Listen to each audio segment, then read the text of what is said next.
And welcome to the Marcus and Mike Show, guys. This is live, raw, and uncut sports talk here on this Tuesday afternoon with my man Marcus.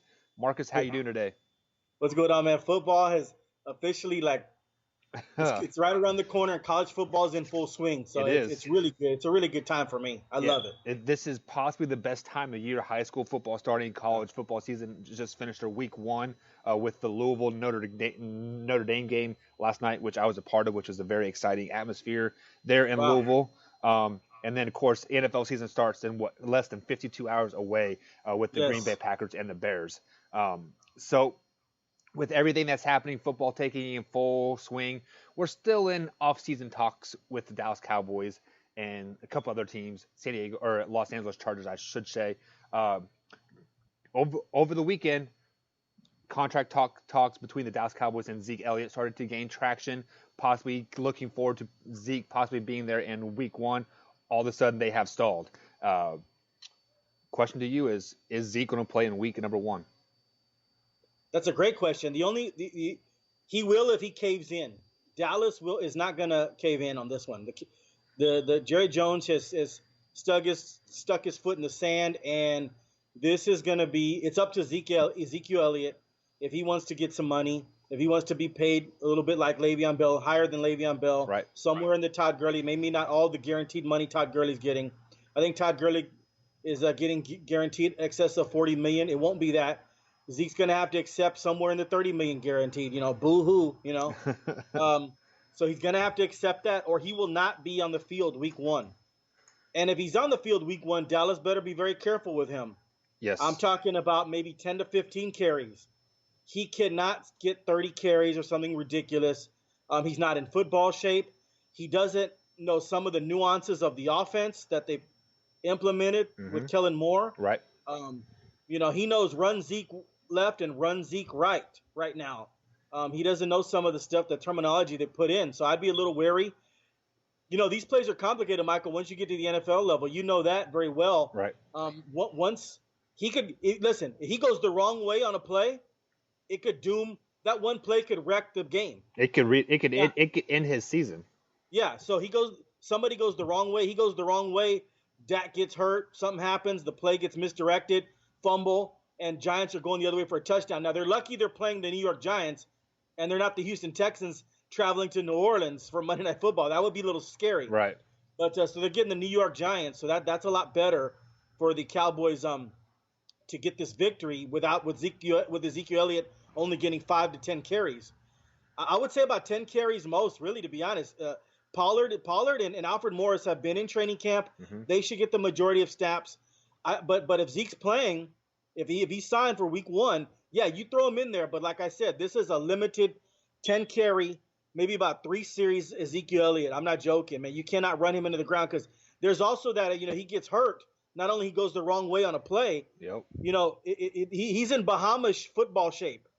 We'd all like to be in Bahamas shape, but he's not in real football shape. So this could be a little scary. Man, I've been watching the NFL for excess of about 35 years. And anytime a player misses a season or a training camp or an extended period of time, they come back. A lot of them hear something pop, and next thing you know, something's wrong. And we don't want that because they what they do is they come back and they extend themselves too much. Right. A la Des Bryant, that idiot. He hasn't played football in a while. He signs with the Saints, right? So he wants to prove to them he's going all out and running every route like he hasn't run. And he just left McDonald's, right? And now he's running all these routes like he's been in football shape. And what happened? Yep. Pop. Achilles Achilles. pop. Yep. Yeah, so Zeke's got to be real careful, and the Cowboys have to be real careful on how they manage his time and limit his ability on the field. But yes, could he be there for week one?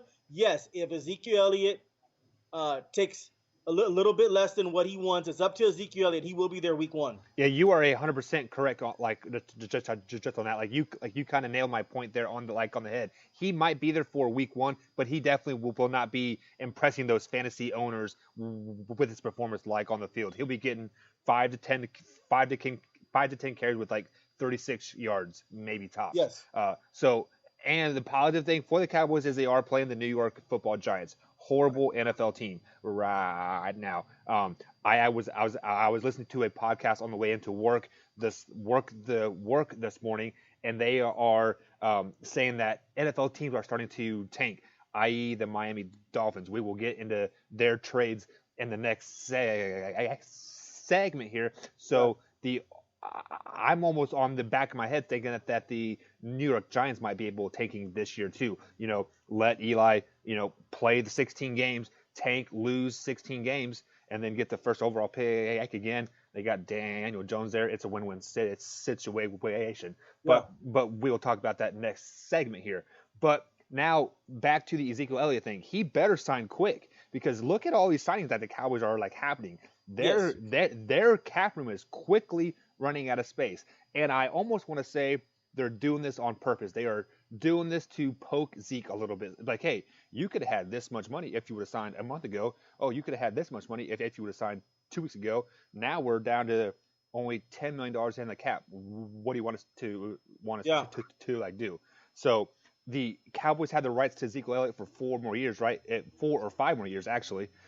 So this is not a Le'Veon Bell situation. He cannot sit out this year and become a free agent. It just doesn't work like that. Because he is still under contract for 2 years for 2 sure. more years, and then they could franchise him 2 more, and that's 4. So there you go. So is Ezekiel Elliott going to sit out for 4 years of non-football contact, not getting paid? I don't think so. So you are exactly right. The Cowboys have put their foot down. This is what we're offering. If you want to play, awesome. We'll love to have you. If you like, if you don't, enjoy the $6 or $7 million that you made. Yeah. Simple as that. Yes, sir. So let's go on and move on to the next thing that I kind of alluded to a little bit. Some big trades happened over the weekend.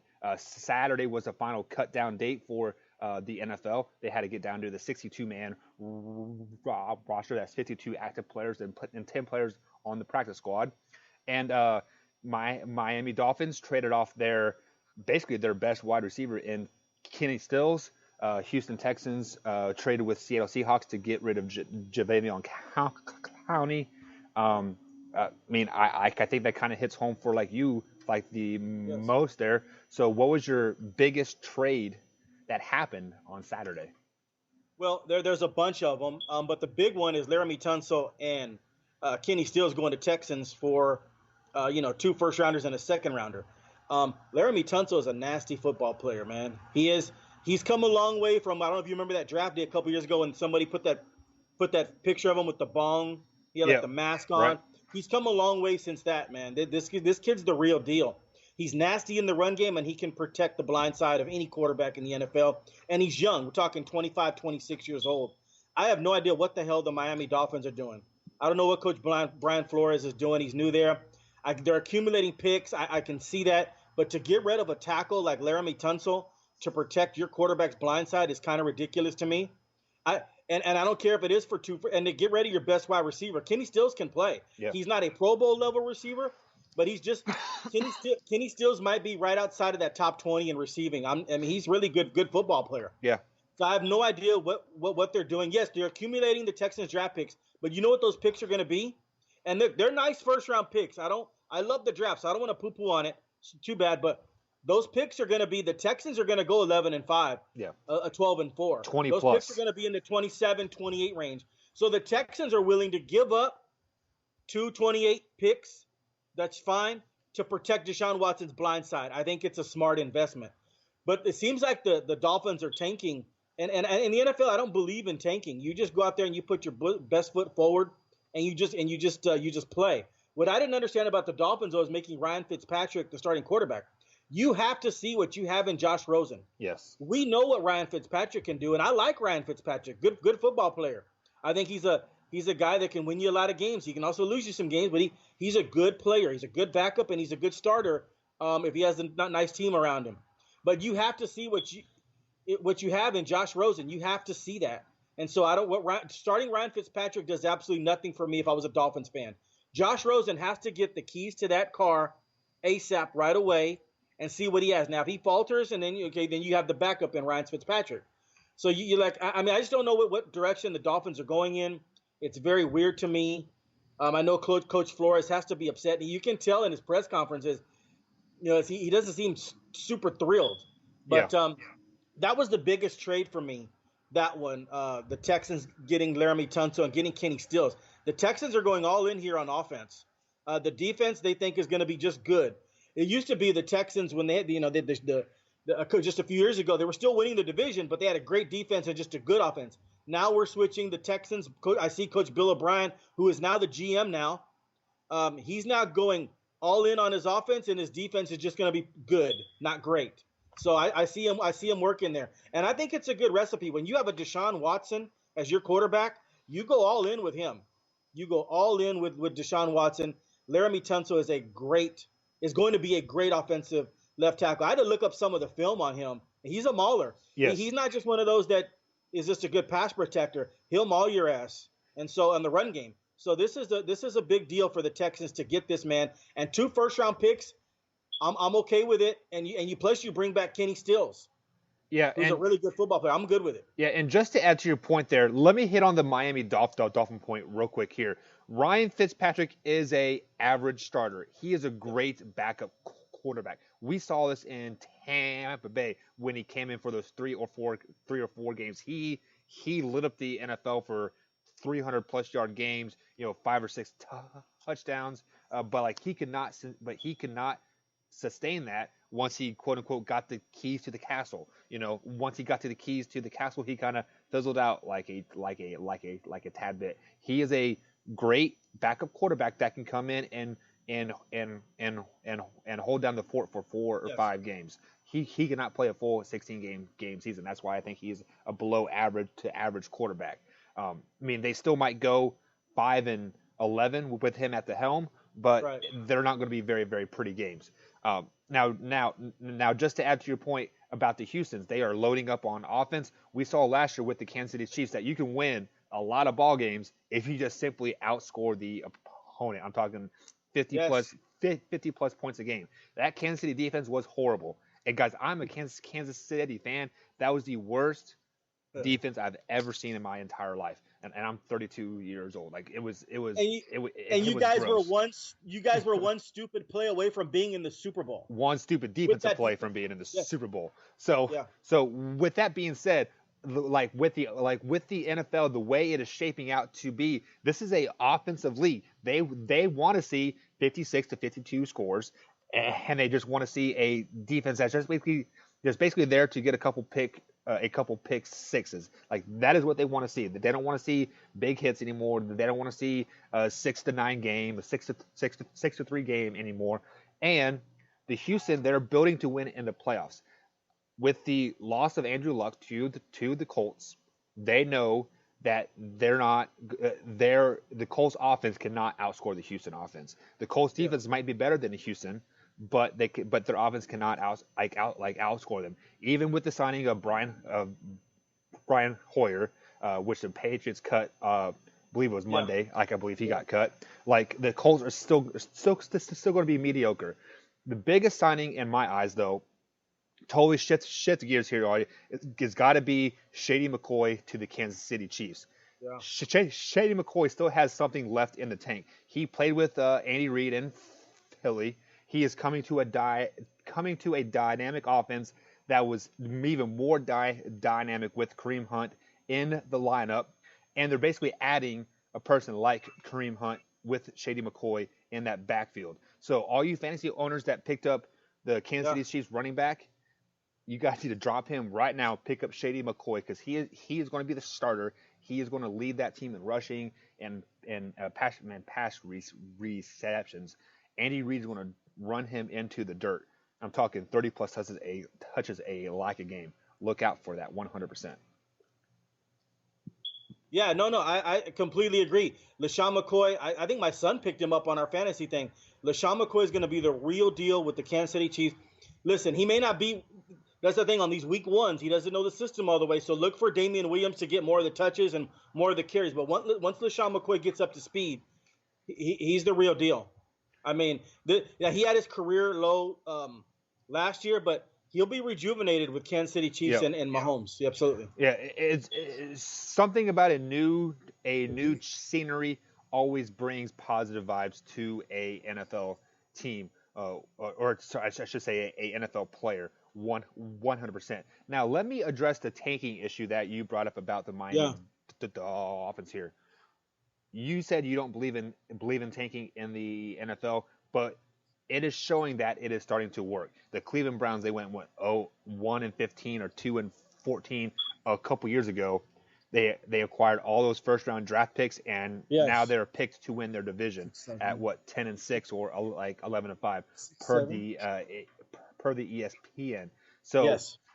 Miami Dolphins, they could tank this year. They can get a first round pick, and then they got two more for first round picks happening too. So the Miami Dolphins, like you said, this is a Yeah. first to worst league or a worst to first league. So they have an opportunity after this year.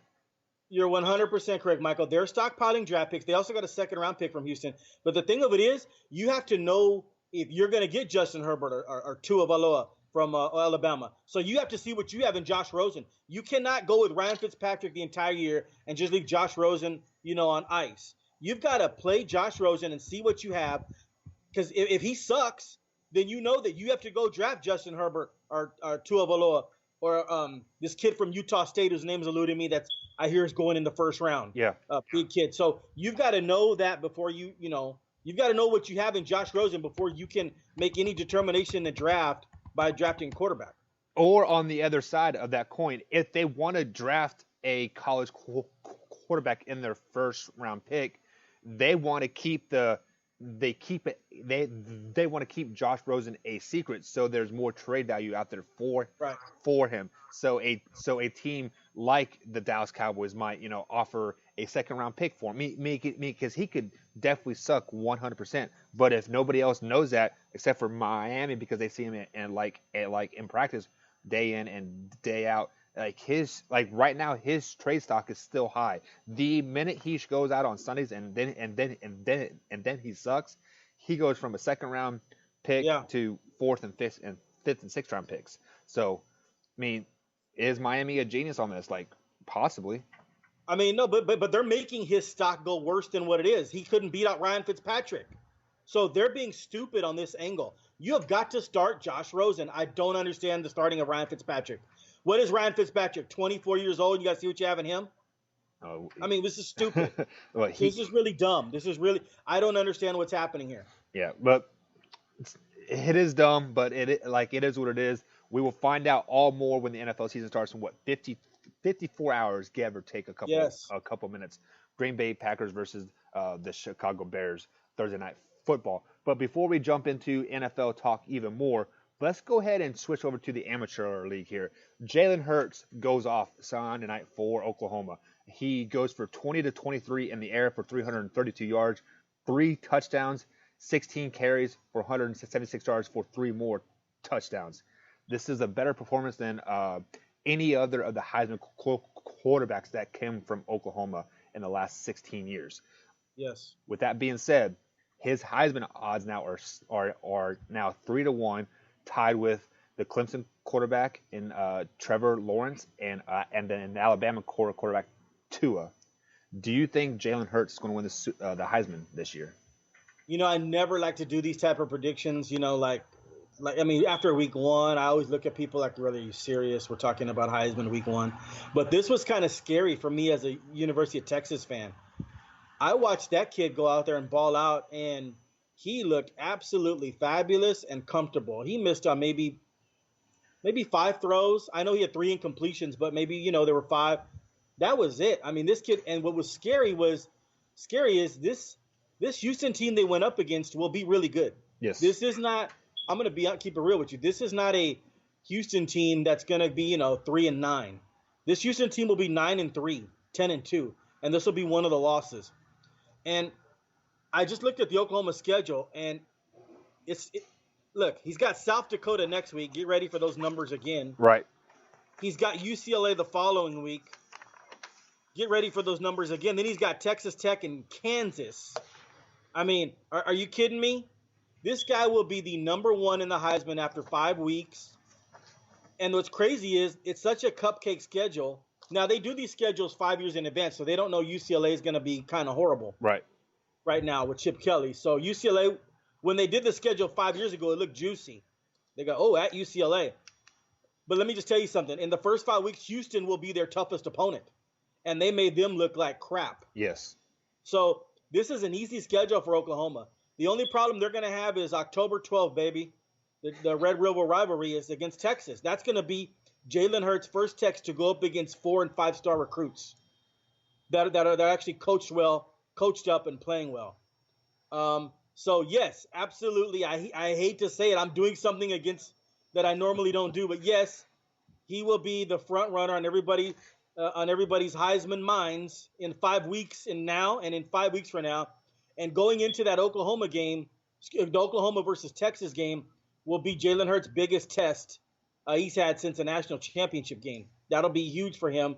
And Justin Herbert had a chance to be that, and then Oregon blew it to Auburn in the last quarter and a half there. So yeah, I mean, no, it's right now it's Jalen Hurts, man. I hate to say it.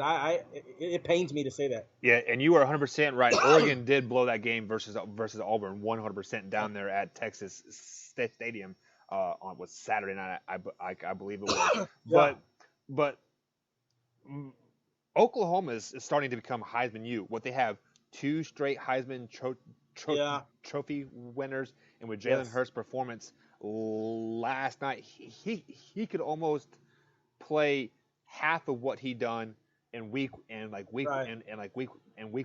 one and still blow away the competition. I mean, 6 touchdowns from a quarterback, 3 on the air, 3 on the ground, 300 yards passing, 160 plus yards on the ground. That is phenomenal. I mean, you can take away his rushing yards, and he still got more yards than any quarterback in the NCAA Division I football on Saturday. It's just that is mind-boggling to me.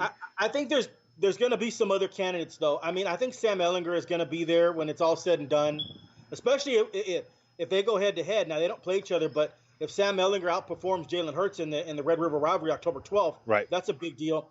And the kid Taylor out of Wisconsin was phenomenal. And if he runs for 2,000 plus yards, and Wisconsin they got some big games. If they beat Michigan and things like that, I mean, Taylor will be right there.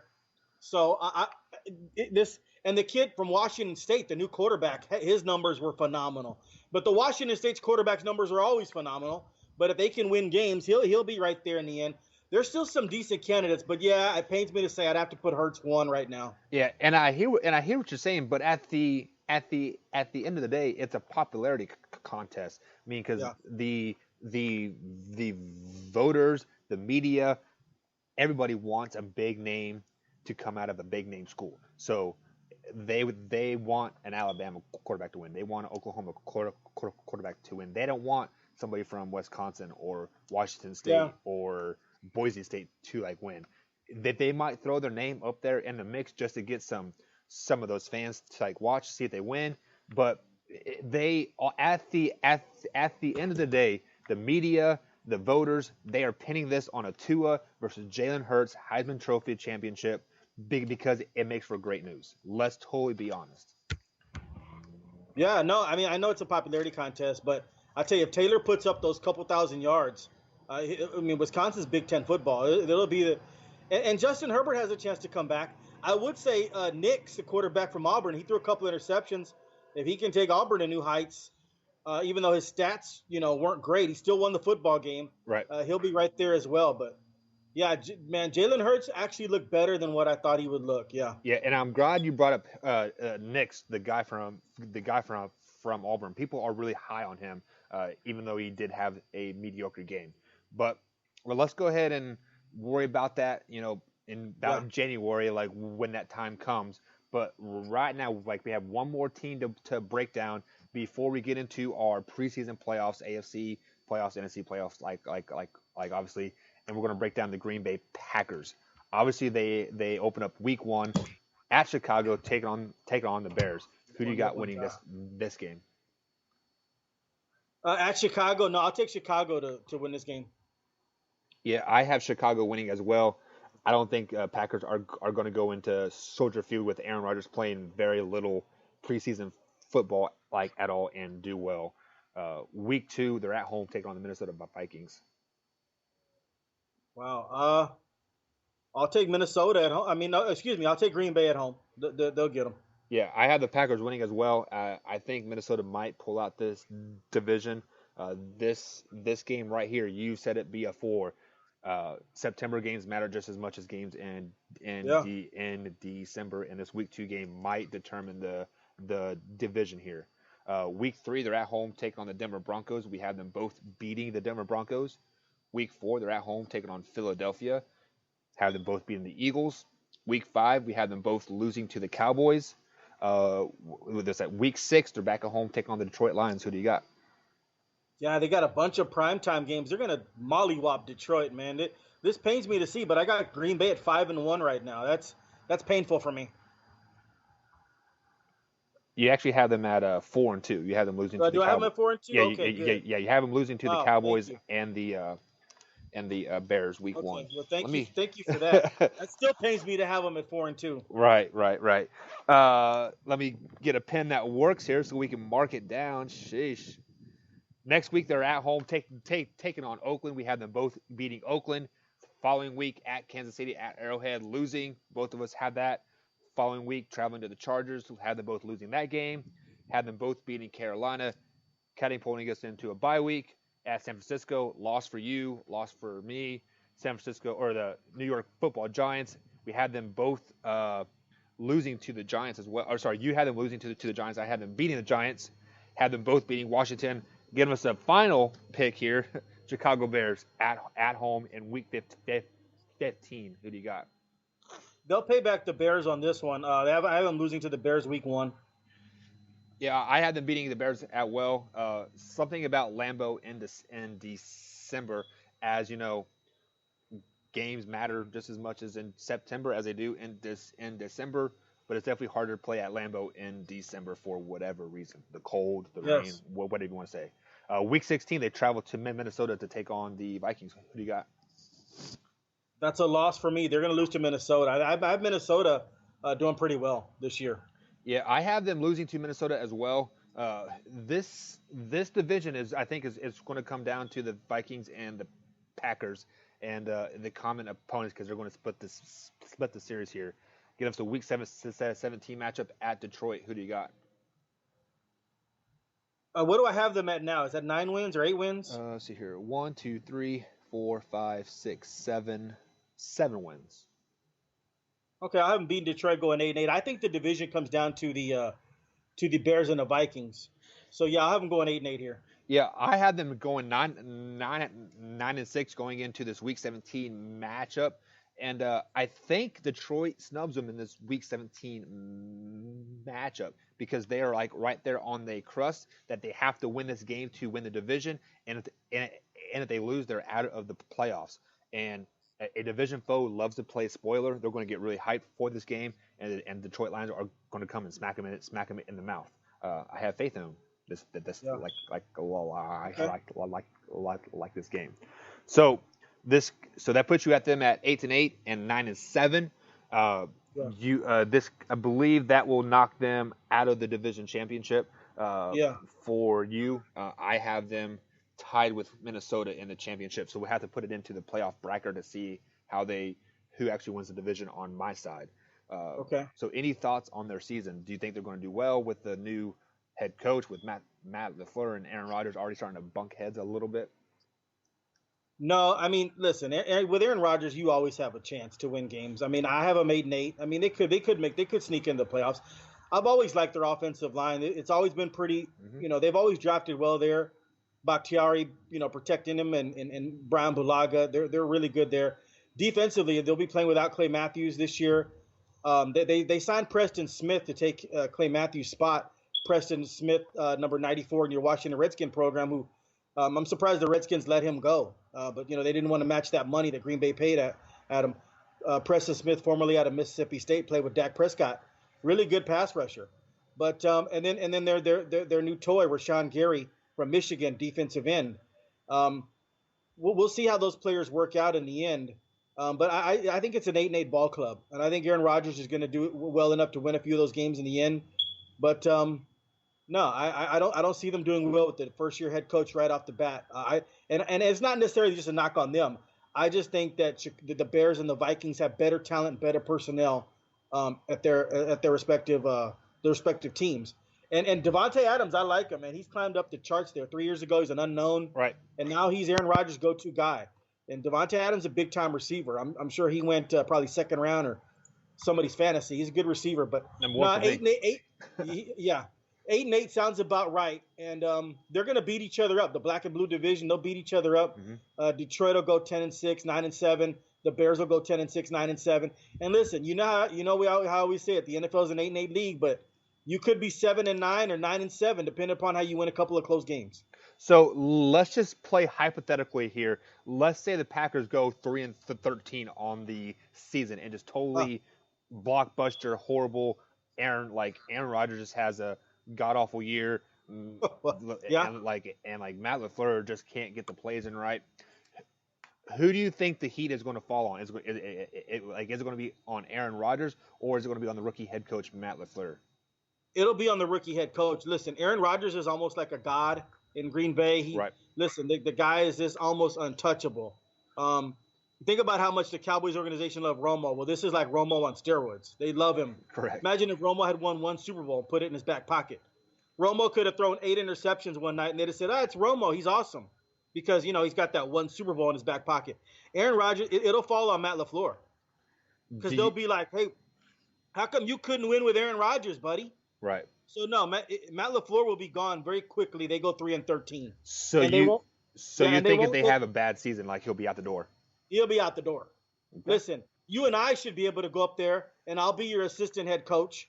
I'll coach the offensive line, and we should have Aaron Rodgers at least 8-8. Here is how I would coach Aaron Rodgers. Yeah. You know what? You call your plays, we'll go with it. So yeah, because he is smart enough to make calls at the like at the line. He sees safeties plays too high, just run a drag underneath. He made Jordy Nelson millions upon millions of dollars by doing just that. Jordy, you run at 4.4, you run past the guy, and I'll throw it as far as I can. That is what they're going to do with it. But that's exactly what he's doing with Adams, and that's why Adams is going to be a fantasy explosion this year is because of Aaron Rodgers, 100%. So and then you got Geronimo Allen on the other side. He's a good receiver. Yep. Yes. And you're right, Mr. Jordy Nelson in your Kansas State program there, number 27. Who single-handedly beat my Longhorns in one game. Yes. He caught a couple of long touchdowns. I was shocked. I was like, who's this kid? I mean, I kind of knew who he was, and then all of a sudden he's running punts back. Yep. And he literally beat the Longhorns by himself in one game. So let me tell you a little story about Jordy here. Me and him went to rival high schools. He was a senior my sophomore year. My first time on a high school varsity football field, starting for the first time. Me at outside backer, soaking wet, 45 pounds. I thought I was the biggest shit in the world. Jordy Nelson comes on a quarterback option. He hurdles me, kicks me in the back of the head, and knocks me clean out. How does a person knock you out by hurdling you, kicking you in the back of the head? Wow. So he was a hell of an athlete, right? He's a freak of an athlete. And he was a senior, and you were just a sophomore. Yeah. And I'm actually, you know what? He doesn't get enough run for being as great as he was. He retired early too. He's another one, retired at 30 years old. I mean, everybody, Jordy still got about 3 more years left, right? No. He's been playing football. Think about how long he's been playing football. By the time he reached 30, he probably played, Pop Warner. You've been playing for. Yeah. I played 7 years and I was burned out. Right. And I kind of didn't want to go through practice anymore and 2-a-days and drinking all the water I can and And then back then, we talked about that. They didn't even let us get water. Yeah. And if you snuck to got water, you were weak. Exactly. But guys, that's going to be it for today's show because we are weak and I do need some water. My horse is getting a little hoarse here. But join us tomorrow. We're going to talk some more NFL as the season gets even 24 hours closer. I'm getting excited. I can feel it. I got the sweats and stuff. Yes. But we're going to break down our NFC, AFC playoffs and pick our Super Bowl champions tomorrow. So join us tomorrow as we get really deep into depth into the preseason ball here. Okay. So, any closing thoughts, Marcus, before we head out? No, I got to prep for my Super Bowl, my picks there. We're picking the playoffs, so 6 on one side and 6 on the other. That's going to be very, very interesting. Yeah, just let me help you guys out here. Detroit Lions do not win the Super Bowl this year. Oh my God. Have a good day. Yeah. We out. All right. See you later.